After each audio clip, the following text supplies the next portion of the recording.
Halo teman-teman semua, di video pertama ini kami akan memperkenalkan suatu UMKM khususnya di Dusun Lungguh. Nah, di samping saya ini merupakan seorang pelaku UMKM khususnya di bidang mebel. Silakan Mas, perkenalkan diri. Perkenalkan, nama saya Agus Triahayu. Saya berasal dari Lungguh, umur 23 tahun. Saya mungkin bisa dibilang salah satu pelaku UMKM khususnya mebel di Dusun Lungguh ini, yang hampir sekitar sudah 5 tahun saya sebagai pelaku UMKM di Dusun Lungguh ini. Mungkin cukup itu Mas perkenalan dari saya. Mebel ini kan pasti ada bahan-bahan tertentu ya Mas.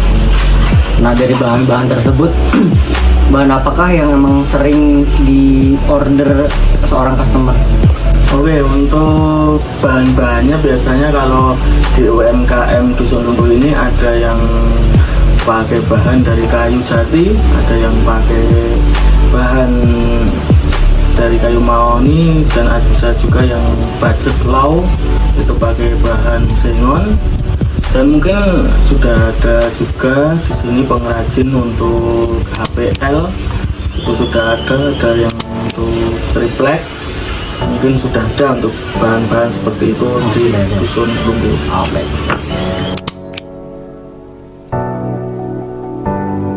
Baik Mas, untuk pemasaran sendiri di sini ada berapa macam, bisa dijelaskan? Oke, untuk pemasaran sendiri di sini ada yang langsung membuka toko, ada yang menggunakan sistem pre-order. Kalau untuk yang membuat toko itu melayani untuk yang langsung ke tempat. Kalau untuk yang sistem pre-order itu kita penjualan biasanya melalui marketplace, web, dan mungkin lain sebagainya. Itu nanti kita kasih seperti contoh gambar-gambar apa saja.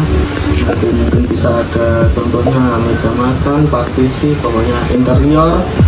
Itu nanti kita penjualan melewati untuk marketplace. Nanti sistemnya dari yang customer itu lihat-lihat dari marketplace kita, nanti langsung bisa menghubungi. Nanti sistemnya pre-order, pesen dahulu langsung dibuatkan seperti itu.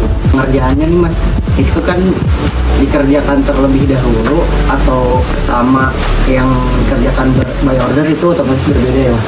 Ya. Nah, jikalau by order itu sesuai customer atau bahannya bagaimana Mas?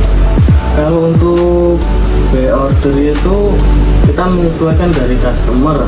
Semua customer kan kebanyakan request atau custom lah, custom nanti entah custom ukuran, custom bentuk, dan lain sebagainya. Mungkin kalau untuk yang stok toko itu biasanya yang dibuat hanya produknya cuma itu saja, model-model itu saja. Jadi untuk pengerjaan bisa mungkin kalau yang langsung untuk toko atau untuk stok itu bisa langsung dibuat Mas. Kalau untuk yang pre-order itu kita menyesuaikan sesuai pesanan dari customer, seperti itu. Untuk proses pengerjaan itu ada beberapa step kan Mas di Iya. sini. Nah, untuk dari step awal hingga step akhir yaitu finishing tuh, contohnya nih misalkan rak buku itu biasanya kena berapa hari Mas sampai tahap finishing? Oke, mungkin untuk kalau pembuatan rak buku itu untuk yang pembuatan awal kita harus kita ketam. Kalau bahasa Indonesia ketam, kalau bahasa Jawanya itu kita pasak dulu. Kalau kita haluskan terlebih dahulu, nanti kita konstruksi ya. Mungkin kalau untuk rak itu setengah hari sudah bisa jadi. Tetapi kalau kita pembuatan untuk yang sistem pre-order itu, kalau semua mau kita bikin almari itu ya bisa jangka waktunya itu 10 sampai 15 hari. Karena itu kan nanti kita menyesuaikan dengan ukuran dan sesuai custom dari customer. Itu kan biasanya ada yang sulit, itu mungkin waktunya membutuhkan sekitar segitu Mas pembuatannya. Nah, itu kan setelah finishing otomatis barang tersebut akan dikirimkan ya Mas. Pemasaran perorangan ini apakah mumpuni sebuah kendaraan untuk membawa barang tersebut atau bagaimana? Oke, biasanya kalau untuk pengiriman itu kan rata-rata pelaku UMKM di sini itu sudah mempunyai pickup sendiri. Biasanya mungkin kalau untuk pengiriman itu bisa pakai pickup sendiri. Kalau yang belum bisa atau belum ada pickup itu kita biasanya pinjem atau order yang sudah punya pickup. Seperti itu Mas, mungkin untuk pengiriman.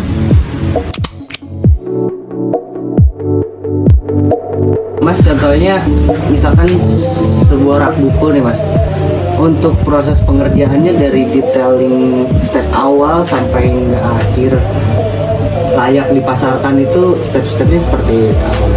Oke, untuk step awal pembuatan rak buku itu kita pemilihan bahan terlebih dahulu, pemilihan bahan yang kiranya layak untuk diproduksi, dan nanti untuk setelah itu kita masuki proses awal, namanya proses pengetaman.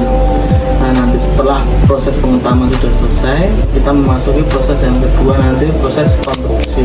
Setelah nanti proses konstruksinya sudah jadi, kita masuki proses ke finishing.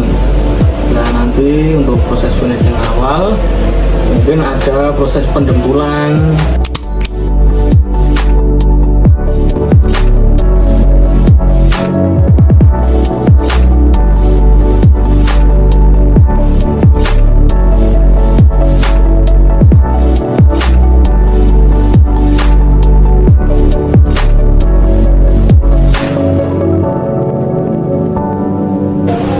Proses dasaran awal cat,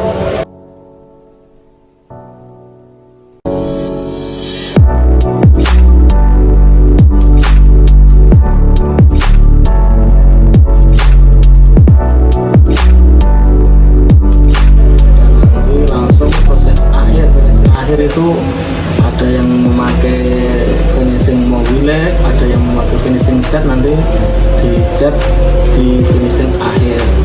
Nanti setelah di cat langsung baru ada lapisan terakhir namanya di clear gloss.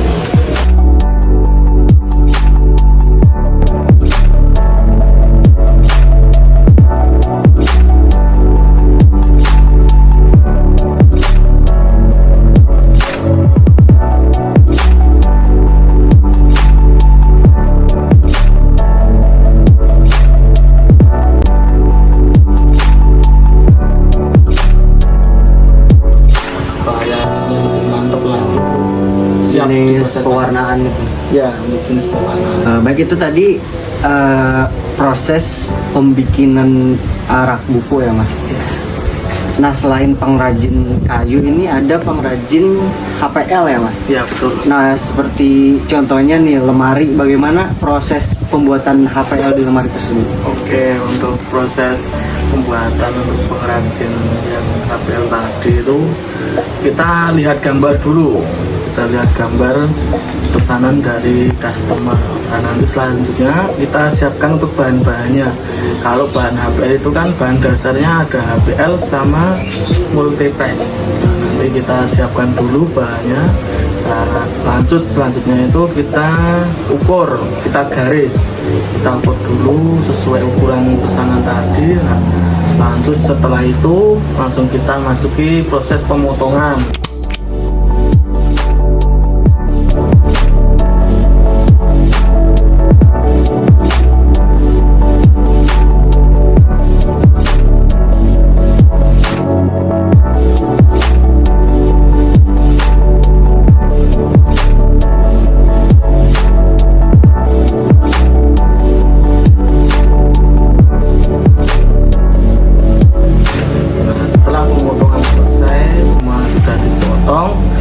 Lanjut konstruksi, nanti konstruksinya ya membutuhkan waktu sedikit lama juga karena biasanya pesanan dari customer kan juga sulit untuk dibuat, jadi proses cukup lama juga.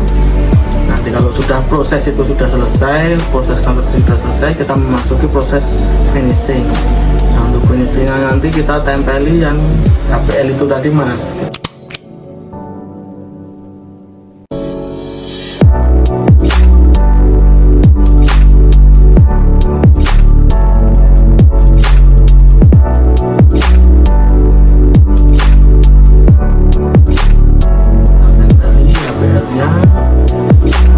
Setelah semua sudah ditempeli selesai, baru kita tahap akhir untuk HPL itu ada yang namanya tahap tusir.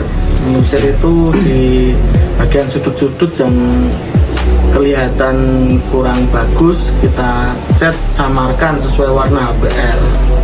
Itu nanti seperti itulah Mas, sedikit gambaran untuk proses HPL pembuatan almari. Baik Mas, mungkin cukup sekian untuk pertanyaan terkait UMKM di Dusun Nunggu ini. Cukup sekian dari kami. Terima kasih.